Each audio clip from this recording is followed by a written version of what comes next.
The first snow of winter dusted the grounds of Westbrook Academy as Mei Jiang made her way up the stone steps, clutching her worn leather bag close to her chest. The prestigious private school stood tall and imposing against the morning sky, its brick walls and ivy, speaking of tradition and excellence that made Mei's stomach tighten with nerves. She was just a substitute teacher. After all, temporary, invisible, the way she preferred it. The main office buzzed with morning activity as Mei slipped in, trying not to draw attention to herself. Her simple navy dress and practical shoes stood in stark contrast to the polished appearance of the other staff members. She pushed her thick glasses up her nose and approached the front desk with small, measured steps. "I'm here to substitute for Mrs. Chen in the mathematics department," Mei said softly, her slight accent barely noticeable after years of careful practice.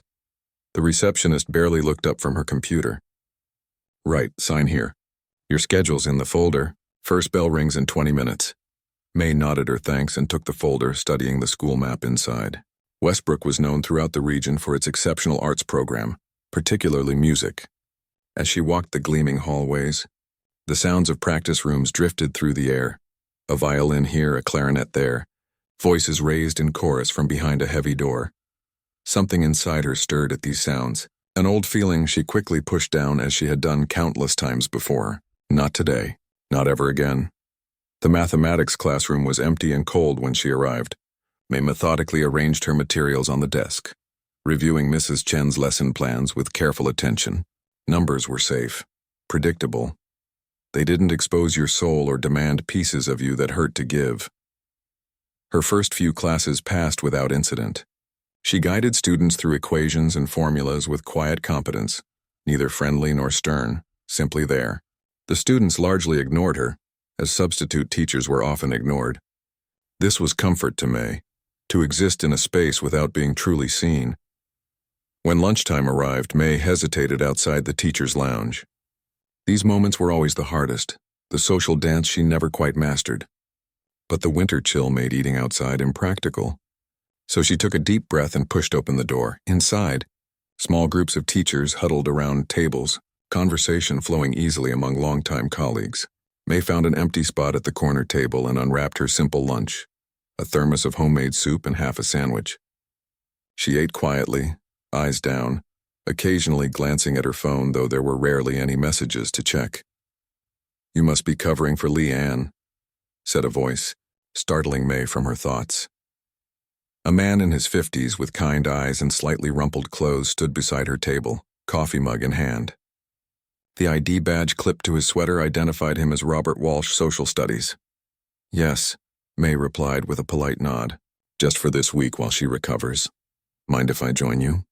The sports department has taken over my usual spot to debate last night's basketball game."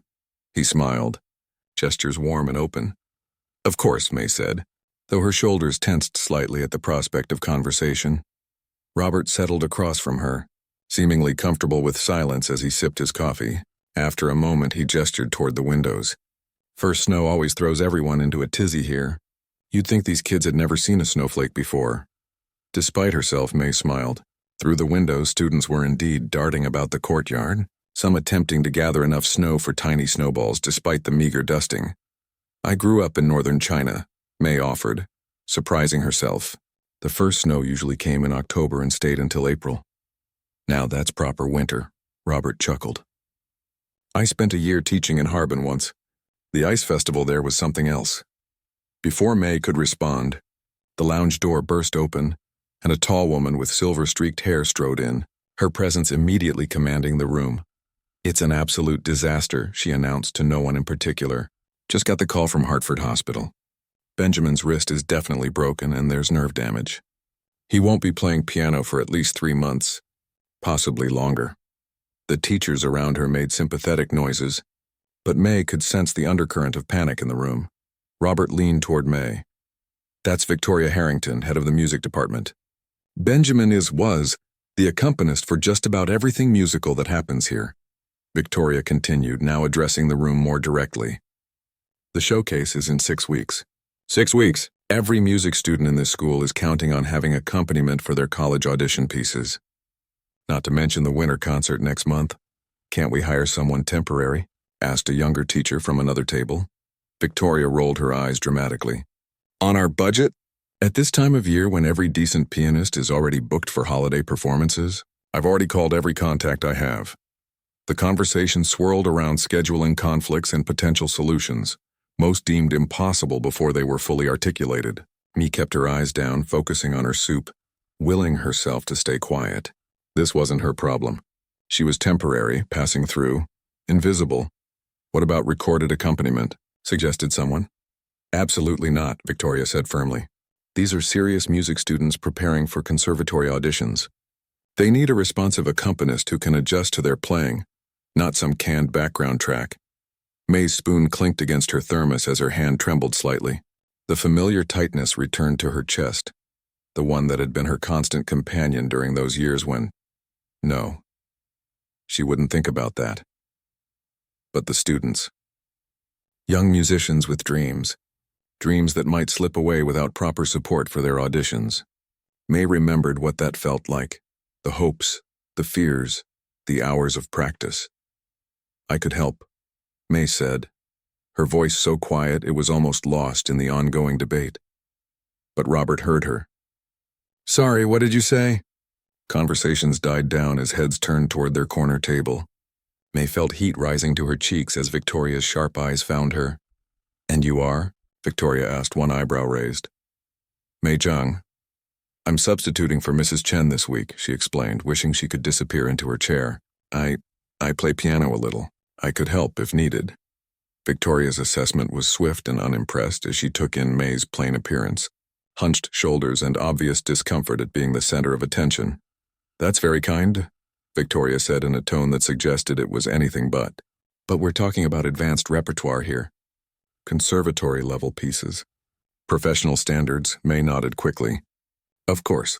I understand. Do you have any experience with accompaniment? Asked a younger teacher, her expression more generous than Victoria's. Some, May admitted, immediately regretting having spoken at all. A long time ago. Victoria exchanged glances with another music teacher, their skepticism obvious. Me recognized that look. She'd seen it throughout her life whenever people underestimated her based on her quiet demeanor and unremarkable appearance. We're desperate, Vicky, muttered a balding man with a viola case propped against his chair. Victoria sighed heavily. Fine, if you want to try, Miss Zhang, was it? Come to the main music room after school today. Play through a piece and we'll see. The bell rang, signaling the end of lunch. Teachers gathered their things, conversations shifting to afternoon classes and homework assignments to grade. Victoria swept out with the same dramatic energy with which she'd arrived, trailed by several music department colleagues. Well, that was interesting, Robert said with a gentle smile. Don't mind Victoria. She's actually quite brilliant, just very passionate about her program. May's hands trembled slightly as she packed up her lunch containers. I shouldn't have said anything. Why not? Do you play well? She avoided his gaze. It's been a long time. Well, what's the worst that could happen? Robert stood, gathering his empty mug. If it doesn't work out, you go back to being our math substitute and they find another solution. May nodded, but her mind was already racing ahead to the afternoon. To sitting at a piano again in front of others. To being judged, evaluated, possibly found wanting, or worse, being found exceptional.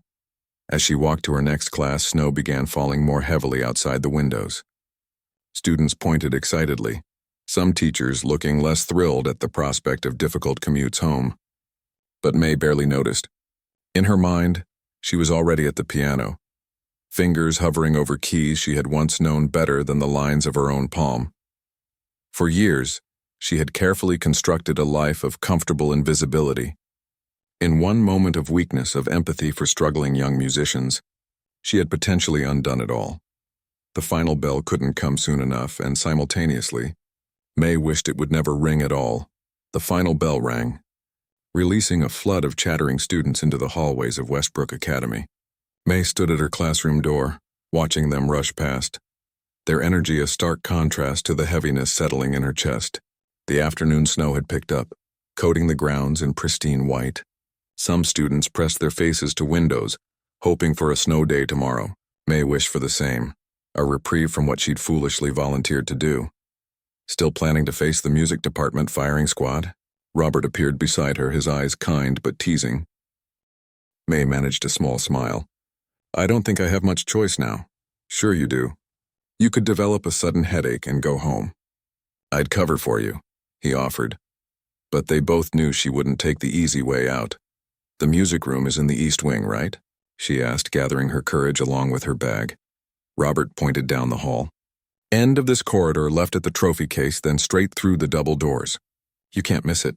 It's the room with the grand piano and the acoustics that make Victoria think she's at Carnegie Hall.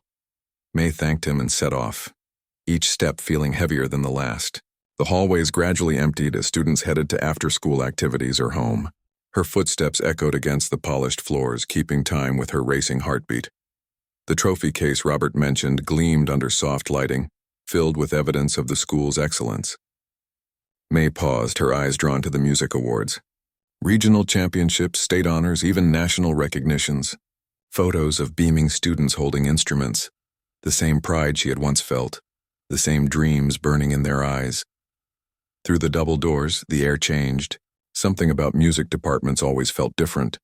Perhaps the lingering vibrations of countless notes played over years, soaking into the walls. Practice rooms lined one side of the hallway, most empty now, though a lone flutist's melody floated from one, stumbling over a difficult passage again and again. The main music room doors stood open. May paused at the threshold, taking in the scene. The space was larger than she expected, with high ceilings and warm wood paneling. Rows of chairs faced a small stage area, where a gleaming black grand piano commanded attention. Around the piano stood Victoria and 3 other teachers deep in conversation. One of them, a younger woman with curly hair, noticed May first. Oh, you came. The math substitute, right? Victoria turned, her expression making it clear she'd hoped May wouldn't show up. Miss Jung, come in. May stepped into the room, her eyes drawn to the piano despite herself. It was a Steinway, well maintained from the look of it. Her fingers tingled with memory and longing. This is David from strings, Nora who teaches voice, and Philip from wind instruments. Victoria introduced her colleagues with a wave of her hand. We're all rather interested in your offer to help. The skepticism in her voice was unmistakable. The others at least tried to look encouraging, though doubt shadowed their eyes as they took in May's unremarkable appearance. Thank you for the opportunity, May said quietly, clutching her bag tighter. Well, let's not waste time, Victoria said briskly. She picked up a folder from the piano and flipped through it. Let's see what might be appropriate for your skill level. May stood silently, accepting the assessment. This was familiar territory, being underestimated. In another life, it had frustrated her. Now it was almost a comfort, this invisibility she had cultivated.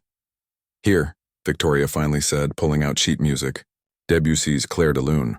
Familiar enough, but with some technical challenges. A good test piece. May recognized Victoria's strategy, choosing something well-known that even amateur pianists attempted, but which required genuine artistry to play well. Not the most difficult piece technically, but one that revealed a pianist's true musicality, or lack thereof. Would you like a moment to look it over? Nora asked kindly. No need, May replied, setting her bag down on a nearby chair. She hadn't brought music with her, hadn't owned sheet music in years. Everything she'd once played lived in her muscle memory, dormant but never truly forgotten. The 4 teachers exchanged glances as May approached the piano. She sat on the bench, adjusting its height with practiced ease. Her hands hovered over the keys, and for a terrifying moment she thought she might not be able to go through with it. It had been so long. What if her fingers betrayed her? What if she'd lost whatever gift she once had? Taking a deep breath, May placed her hands on the keys. The cool ivory beneath her fingertips felt like greeting an old friend, both strange and achingly familiar. She began to play. The opening notes of Clair de Lune filled the room. Hesitant at first, mechanical even. Victoria's expression confirmed what May already knew. She was playing like a competent but unremarkable pianist, safe, controlled, hidden. But something happened as she continued. Perhaps it was the quality of the instrument, so much finer than anything she'd touched in years. Perhaps it was being in a room designed for music where sound bloomed and flourished. Or perhaps it was simply that once she began, her hands remembered what her mind had tried to forget. The music shifted. Where there had been mere notes, melody emerged. Where there had been technique, there was suddenly meaning. May's body swayed slightly as her fingers danced across the keys, drawing out the gentle moonlight Debussy had captured in his composition. May closed her eyes, no longer seeing the sheet music she didn't need. The piece flowed through her, not from memory, but from somewhere deeper. Her touch grew more confident, more nuanced. Each phrase told a story, of longing, of beauty glimpsed from afar, of peaceful solitude. She had forgotten this feeling, or forced herself to forget. The way music could transport you, could speak truths your voice never could. For the first time in years, May wasn't hiding. She was revealing.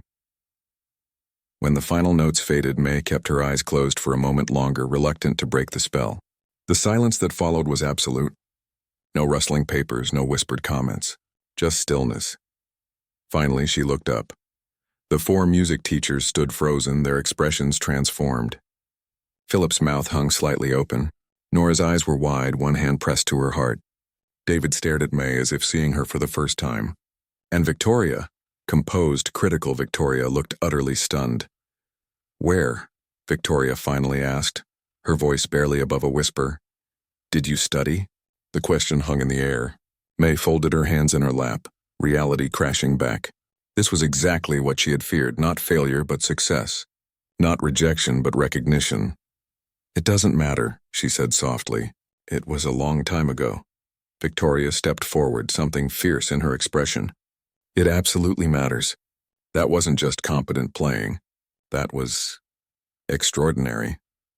No one touches a piano like that without years of serious training."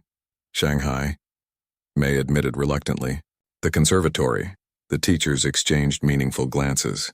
The Shanghai Conservatory of Music was among the most prestigious in the world, accepting only the most gifted students after rigorous competition.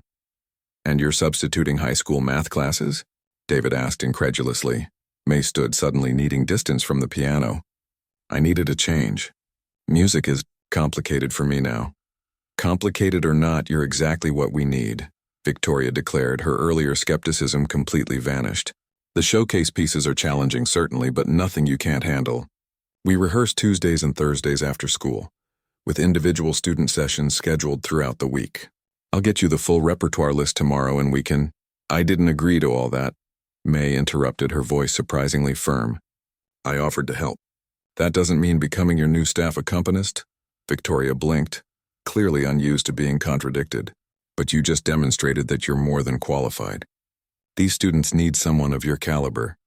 "I have commitments." "Other work," May said, though this wasn't entirely true. Her substitute teaching positions were sporadic by choice. "We can pay you," Philip offered eagerly. "Not much, but something. The school has emergency funds for situations like this." Nora stepped closer, her approach gentler. "At least play through some of the students' pieces? Give them a chance. Many of them have worked years for their upcoming auditions." May felt trapped. The thought of regular performances, of being watched and evaluated, made her palms sweat. But she thought of the students, young musicians with dreams as fragile as spun glass. Dreams she once had herself. "I'll look at the repertoire," she conceded, "but I'm making no promises beyond that." Victoria seized on this small victory. "Excellent. I'll have copies ready first thing tomorrow." She moved to a filing cabinet, her energy renewed. "These kids are going to be thrilled." "Wait until they hear you play." May's stomach tightened. "Please don't make a big deal about this. I'm just filling in temporarily." But she could already see it was too late. Word would spread. Questions would follow. The careful anonymity she had built for herself was beginning to crumble, note by note. "At least tell us your full name for the program," David said, pulling out a notebook. "Mei Jiang isn't much to go on." "That's all you need," May replied firmly, gathering her bag. "If there's nothing else, I should go. The snow is getting worse." The teachers seemed reluctant to let her leave, as if afraid their musical miracle might disappear. Victoria handed her a school music department card with her contact information. "Tomorrow morning, my office. We'll go through everything," she said, her tone making it clear this was not a request. May nodded and slipped out the door, feeling their eyes follow her. In the hallway, she leaned against the wall, heart pounding. What had she done? Years of careful distance, of keeping music at arm's length, undone in a moment of weakness. As she made her way through the quiet building, Snow falling heavily outside the windows, May realized she was trembling. Not with fear, though that was there too. With something that felt dangerously like joy. Morning sunlight sparkled across the fresh snow covering Westbrook Academy's campus. May stood at the entrance watching students and teachers navigate the slippery walkways. Part of her had hoped for a snow day, a reprieve, a chance to reconsider what she'd done yesterday. But the plows had come through overnight, and life at Westbrook continued uninterrupted, including her promise to meet Victoria Harrington this morning. May checked her watch. She had 20 minutes before her first math class and had arrived early specifically to get this meeting over with. Taking a deep breath, she headed toward the music department. The hallways were alive with morning chatter, but May noticed something different today. Glances followed her. Whispers trailed in her wake. A group of older students fell silent as she passed, then burst into hushed conversation once she was a few steps away. Word had spread. Somehow it had already spread. Victoria's office door was open. Inside, the music director was engaged in animated conversation with a tall man in an expensive suit whom May didn't recognize. They both looked up as she appeared in the doorway. "Ah, Miss Jang." "Perfect timing," Victoria said, her entire demeanor warmer than yesterday. "Please come in. I was just telling Dean Winters about our stroke of good fortune." May reluctantly entered the office, immediately noticing the stack of sheet music on Victoria's desk. The dean extended his hand, his smile broad and eager. "Miss Jang, what a pleasure. Victoria tells me you're a Shanghai Conservatory graduate. We're honored to have someone of your caliber helping our music program through this difficult time." May shook his hand briefly. "I only offered to look at the repertoire. I haven't agreed to anything permanent." Of course, he said, though his tone suggested he considered it a mere formality. "Still, it's quite extraordinary. We have several students applying to that very conservatory this year. What a wonderful mentor you could be to them." Mentor. The word sent a chill through May. That was far beyond what she had intended. "Dean Winters oversees our arts programs," Victoria explained. "When I told him about your performance yesterday, you played for the faculty?" Me interrupted, dismayed. Victoria had the grace to look slightly embarrassed. "I may have shared the recording from my phone, just with a few key people to help secure the emergency funds for your compensation." "You recorded me." May's voice was barely above a whisper. "Standard procedure for auditions," Victoria said dismissively. "For assessment purposes only, of course." Except it clearly hadn't been only for that. May felt her carefully constructed walls beginning to crumble further. She had been naive to think her playing would stay contained within that room. "I should get to my class," May said stiffly. "Of course, but first—" Victoria pushed the stack of sheet music toward her. "These are the most urgent pieces. We have 16 students performing at the showcase who need accompaniment. I've prioritized the ones with upcoming college auditions." May glanced at the top sheets. Chopin, Liszt, Bach, challenging pieces, but nothing she couldn't handle, and that was precisely what frightened her. "I'll look these over," she said, gathering the stack. "Wonderful," the dean exclaimed. "Victoria, make sure Miss Jang has everything she needs. Practice time, access to all our pianos, whatever will make this transition smoothest." They were acting as if it was all settled, as if she had already agreed to step fully into this role. May wanted to protest, to clarify the limits of her commitment, but found herself nodding instead, eager to escape the office. As she turned to leave, Victoria called after her.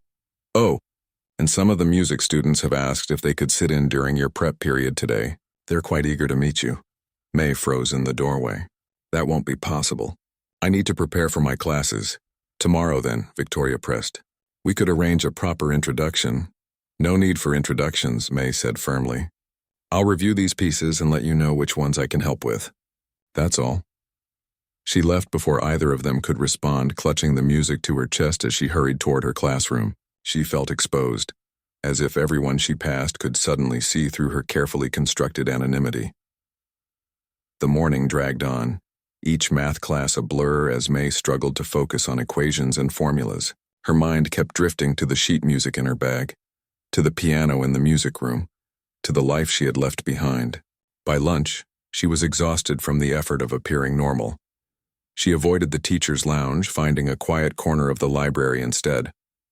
As she unwrapped her sandwich, she pulled out her phone and, after a moment's hesitation, typed her own name into the search bar. The results appeared instantly. Concert reviews from 15 years ago, competition victories, profiles in music magazines with phrases like extraordinary sensitivity and once-in-a-generation talent. And then, more ominously, headlines asking, "Whatever happened to piano prodigy Mei-Lin Zhang?" She closed the browser quickly, her appetite gone. It was all still there, waiting to be discovered by anyone curious enough to look. How long before someone at Westbrook made the connection? Before they found those old recordings, those glowing reviews, and the scattered, hushed reports of her breakdown on stage during what should have been her triumphant international tour. The library door opened, and May looked up to see Robert entering with a stack of books. He spotted her and changed course to approach her table. "There you are," he said, settling into the chair across from her. "I've been hearing some interesting rumors today," May sighed. "How bad is it?" "Depends on your definition of bad. According to the honors music students, a world-class concert pianist has joined the faculty. According to the freshman gossip mill, you're secretly famous and hiding from the Russian mafia." Despite everything, May almost smiled at the absurdity. And what do the teachers think? They think Victoria struck gold and is gloating insufferably about it. Robert studied her face. "What happened yesterday?" May picked at the crust of her sandwich. "I played for them. They overreacted.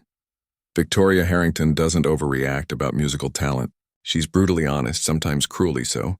If she's impressed, it's because you're genuinely impressive."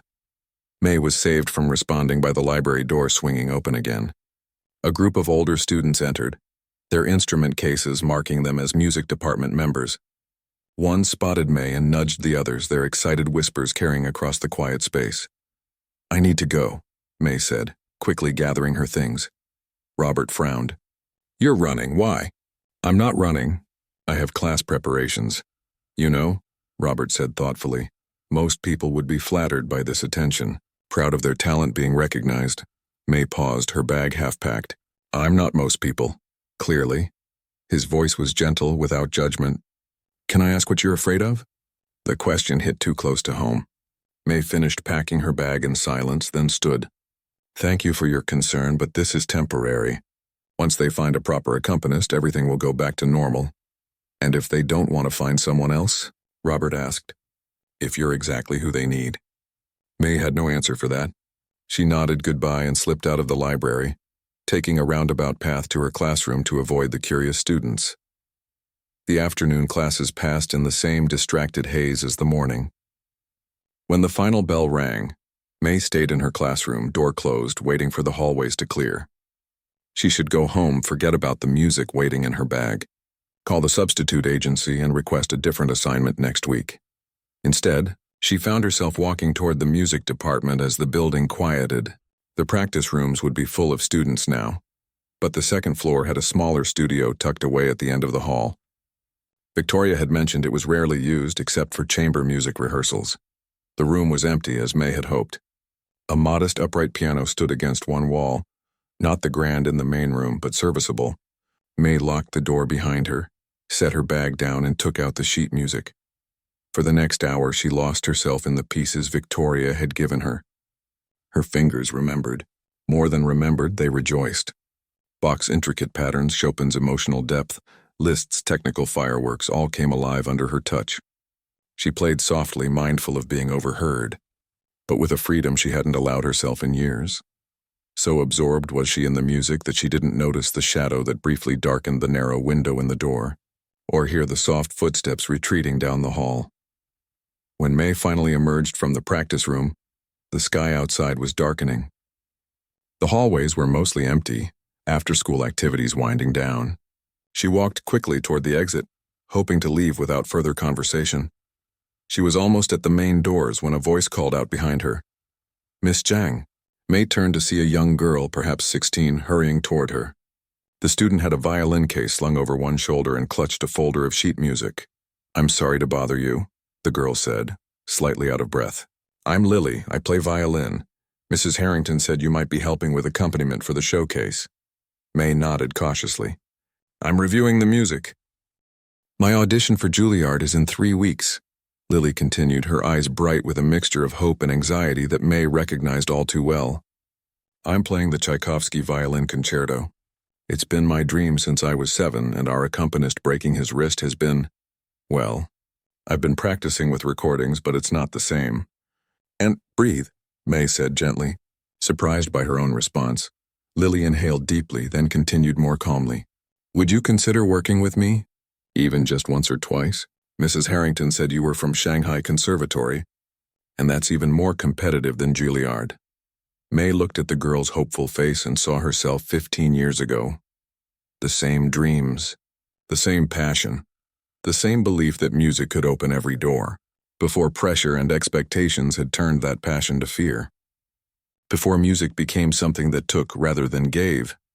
I'm not making any promises, May said carefully, but let me see your piece. Lily's face lit up as she fumbled with her folder, pulling out the piano score for the Tchaikovsky. As May took it, their fingers briefly touched, and something passed between them, an understanding, perhaps, or a shared language that transcended words, and in that moment, May knew she couldn't simply walk away.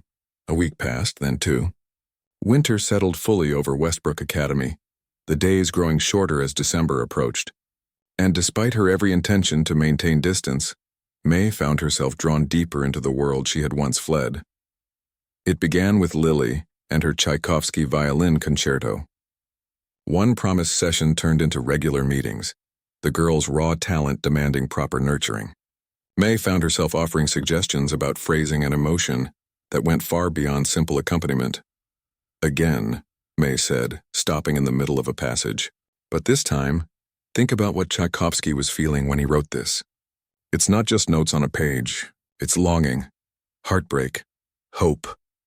Lily nodded earnestly, tucking her violin under her chin once more. When she played the passage again, something had shifted. The notes were the same, but they spoke differently now. Better, May said quietly. Much better. Word spread among the music students.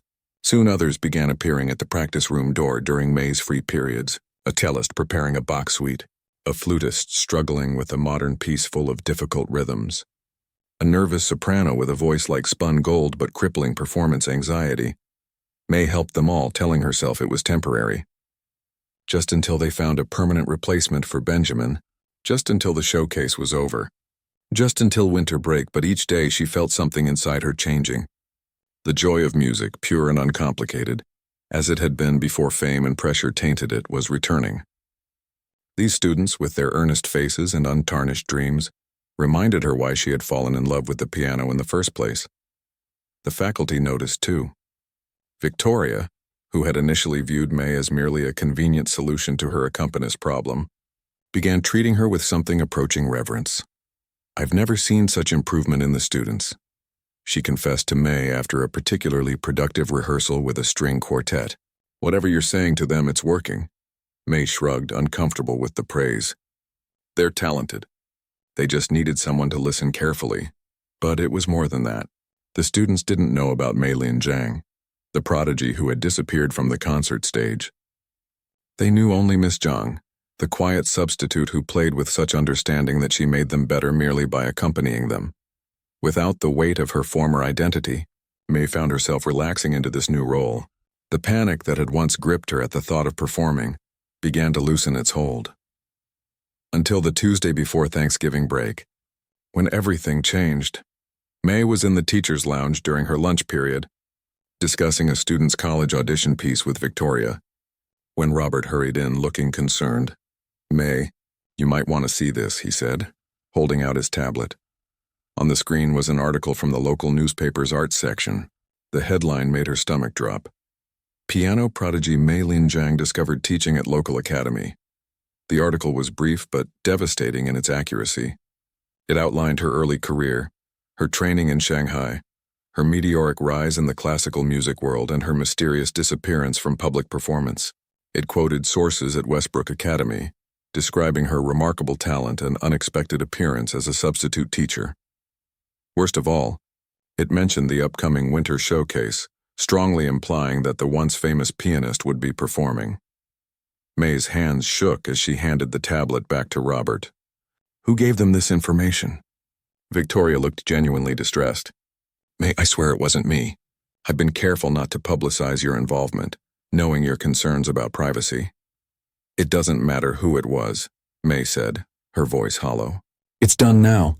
She stood abruptly, needing to be alone. The teacher's lounge suddenly felt suffocating, every eye on her.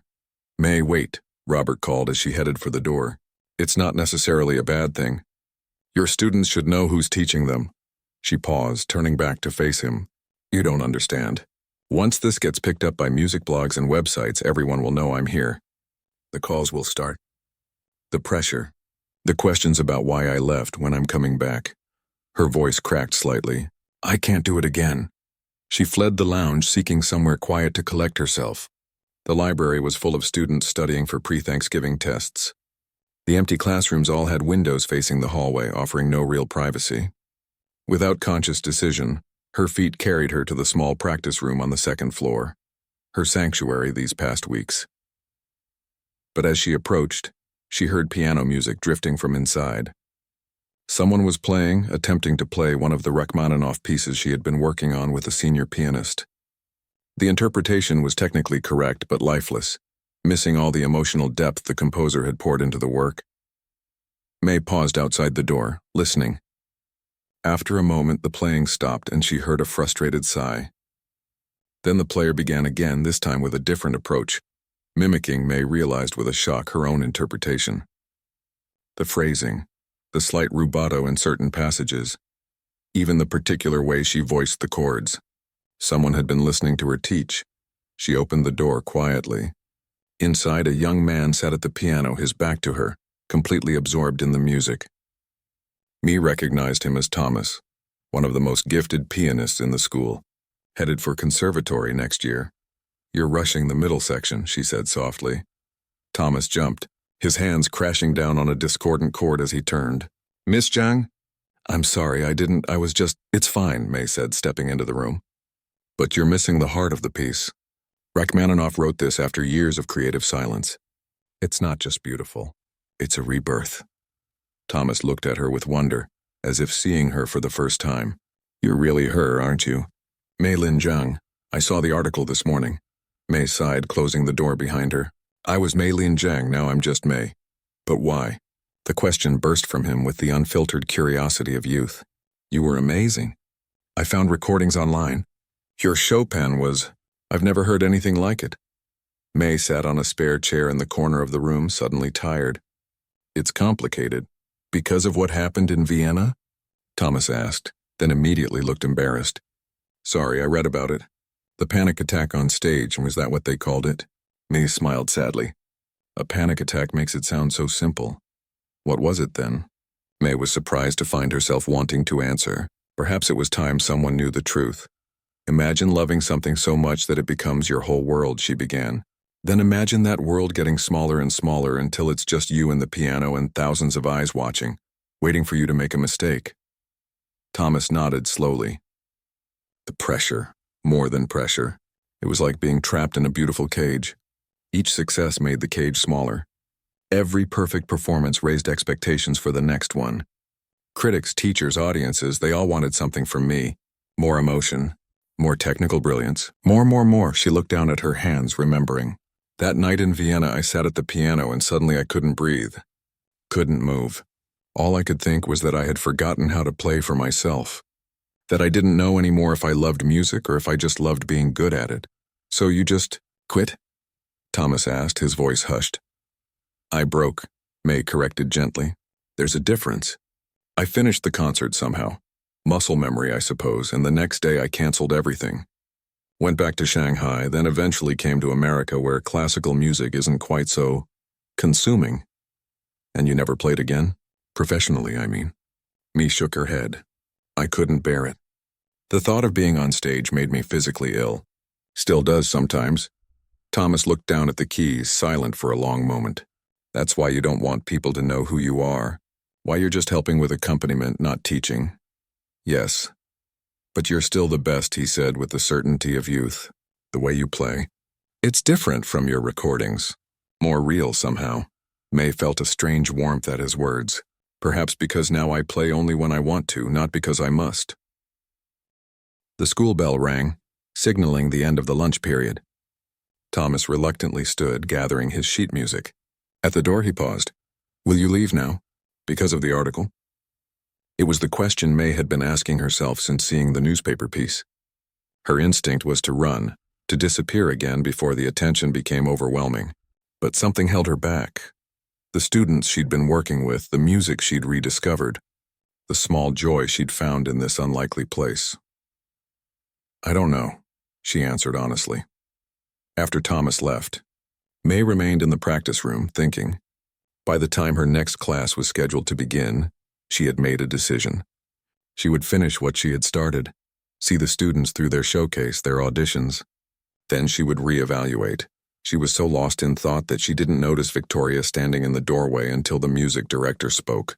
"There you are. I've been looking everywhere." Victoria's expression was unusually solemn. "There's someone here to see you. He says he's your former manager." May felt the blood drain from her face. "Chen Wei is here?" Victoria nodded. "In my office. He's quite insistent on speaking with you." "How did he find me so quickly?" May whispered, more to herself than to Victoria. "The article, I presume." "May, if you don't want to see him—" "No, it's fine." May stood, smoothing her simple dress with trembling hands. "I knew this might happen once the story got out. Better to face it directly." As they walked toward Victoria's office, May felt as if she were moving through a dream. Chen Wei had been more than her manager. He had been her mentor, her advocate, almost a second father during her rise to fame. His disappointment when she withdrew from performing had been palpable. They hadn't spoken in nearly a decade. Outside the office door, Victoria touched her arm lightly. "Would you like me to stay?" May shook her head. "Thank you, but this is a conversation 15 years overdue." Taking a deep breath, she opened the door to face her past. Chen Wei looked exactly as May remembered him, impeccably dressed, hair now streaked with silver, his posture still ramrod straight as he stood by Victoria's desk, his eyes sharp and assessing behind designer glasses, widened slightly at the sight of her. "Mei Lin," he said, his voice catching on her name. "Just May now," she replied softly, closing the door behind her. They regarded each other in silence for a long moment, 15 years stretching between them like an unbridged chasm. "You look well," he finally said in Mandarin, the language of their shared past. "So do you," she answered in English, firmly rooted in her present. He switched to English with the fluid ease she remembered. "When I saw the article, I couldn't believe it. I had to see for myself." His gaze traveled over her simple clothes, her unadorned appearance, a substitute teacher at a high school. "This is what became of the greatest talent I ever managed." There was no anger in his voice, only a profound bewilderment that made May's chest tighten with old guilt. "I found my way," she said simply. Chen Wei shook his head. "Do you have any idea what happened after Vienna? The offers that still came in, even after. The world was ready to forgive one bad night, Mei Lin. They wanted you back." "I wasn't ready to forgive myself," May replied. "And it wasn't just one night. It was years of losing myself piece by piece." He sighed heavily, removing his glasses to polish them with a silk handkerchief, a nervous habit she remembered well. "I blamed myself, you know, for pushing too hard, for not seeing what was happening to you." The admission surprised her. Chen Wei had never been one to acknowledge mistakes. "It wasn't your fault," she said. "You believed in me. Perhaps too much. And now?" he asked, replacing his glasses. "The article says you're playing again." "Helping students, temporarily." Chen Wei's eyes sharpened. "Yet you perform for these children, when you refused every comeback opportunity I arranged. Why them and not the audiences who adored you?" The question cut to the heart of everything. May moved to the window, looking out at the snow-covered campus where students hurried between buildings. "Because they don't know what to expect," she said after a moment. "They have no memory of who I was supposed to be. They're just grateful for the help." She turned back to face him. "And because they remind me why I loved music in the first place, before it became about perfection and reviews and living up to impossible standards." Something in Chen Wei's expression softened. "You still play beautifully. The music director shared a recording with me before you arrived." "She what?" May's momentary calm shattered. Victoria had no right. "Don't blame her," Chen Wei interrupted. "I may have implied I was still your manager." At May's glare, he added, "Old habits. But I'm glad she did. Your playing has changed." "Changed how?" Despite herself, May was curious. "It's more honest now. Less technically perfect, perhaps, but more alive." He paused, choosing his words carefully. You play like someone who has lost music and found it again, who understands its true value. The observation struck her silent. It was precisely how she felt when playing for the students, as if she were rediscovering something precious she had once taken for granted. Chen Wei moved closer, his voice taking on the persuasive tone she remembered so well. There's a reason I came in person, Mei Lin. I have a proposal. I'm not coming back to performing, she said firmly. Not as you were, no. But hear me out. He leaned against Victoria's desk, his enthusiasm building. A limited engagement. A special concert series. The return of Mei Lin Zhang. Small venues, intimate settings. No pressure, no grueling tour schedule. Just you, a piano, and audiences who have missed you desperately. The old fear flickered at the edges of May's mind. The spotlights. The expectant silence before she played. The crushing weight of others' hopes. But it was dimmer now, less overwhelming. I can't, she said, but with less certainty than before. Chen Wei heard the hesitation. Just think about it. That's all I ask. He reached into his coat and pulled out a business card, placing it on the desk. My number hasn't changed. As he moved toward the door, he paused beside her. You know the world didn't just lose a great pianist when you disappeared. You lost something too. After he left, May sank into Victoria's chair, emotions swirling too fast to process. The past she had run from had finally caught up with her. The question now was whether to keep running or finally turn and face it. The weeks leading up to the winter showcase flew by in a blur of rehearsals. Student crises and increasingly persistent calls from music journalists that May steadfastly refused to answer.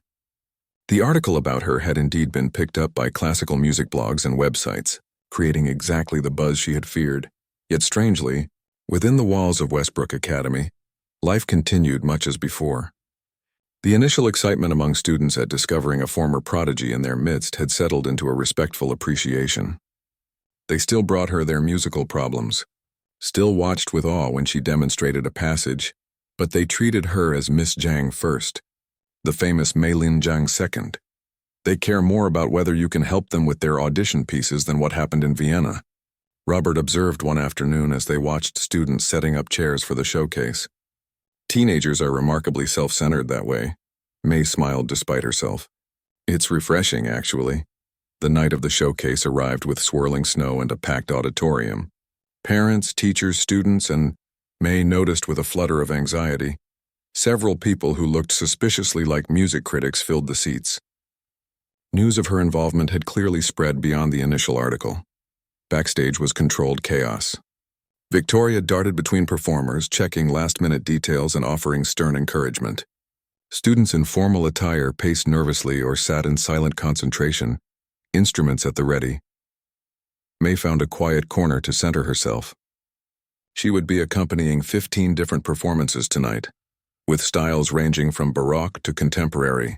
In her plain black dress, she was deliberately understated, meant to fade into the background while the students took center stage. Miss Zhang? A small voice broke into her thoughts. Lily stood before her, violin in hand, looking pale beneath her carefully applied makeup. I think I'm going to be sick. May recognized the signs of severe performance anxiety immediately. The shallow breathing, the trembling hands, the glassy eyes. Come with me, she said, leading the girl to a more private area behind the curtains. I can't do this, Lily whispered, tears threatening. What if I mess up? What if I ruin everything? Juilliard sent representatives tonight. My whole future— Stop, May said gently but firmly. Take a deep breath. Lily obeyed, her breath hitching, again deeper. After several breaths, some color returned to the girl's face.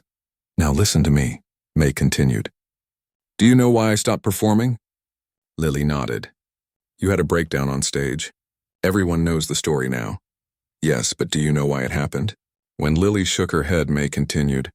Because I forgot something essential. I forgot that music isn't about being perfect.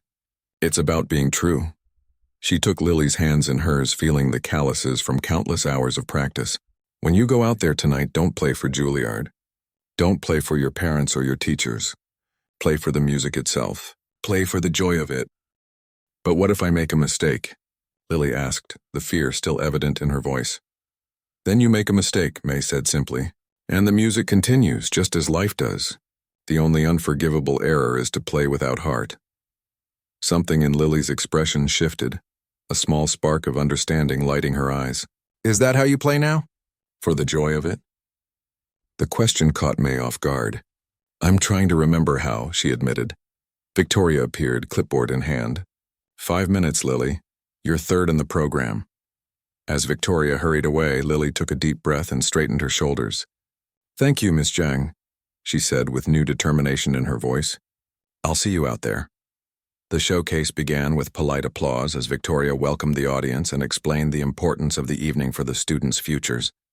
May took her place at the grand piano, adjusting the bench with practiced ease.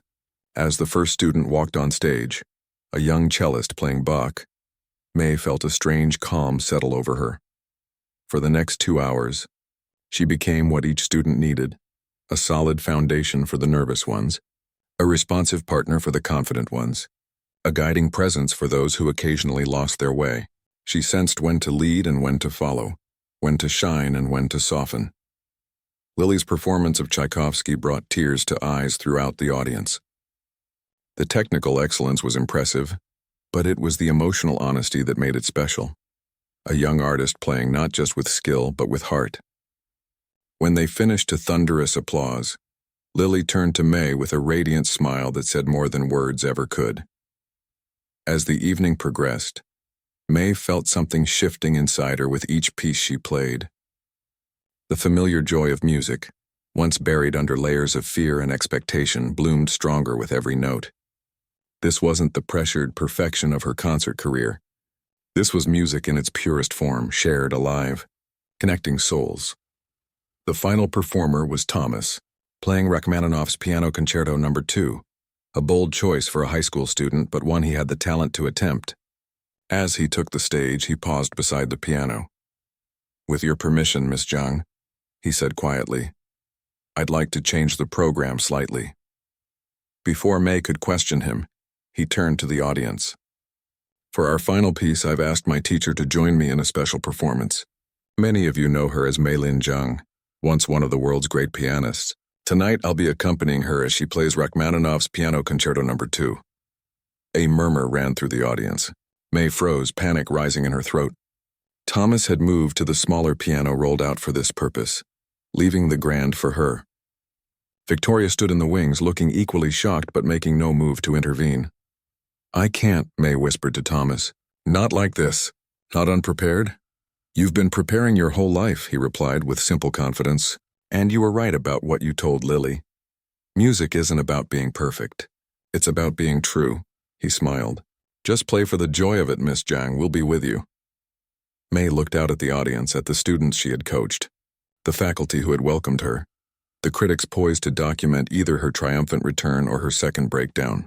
And strangely, she found she cared less about their judgment than she would have thought possible. Taking a deep breath, she settled at the grand piano. Her fingers found the opening chords, dark, searching, questioning, the same notes Rachmaninoff had written after emerging from his own creative silence. Notes about overcoming, about finding voice again after loss.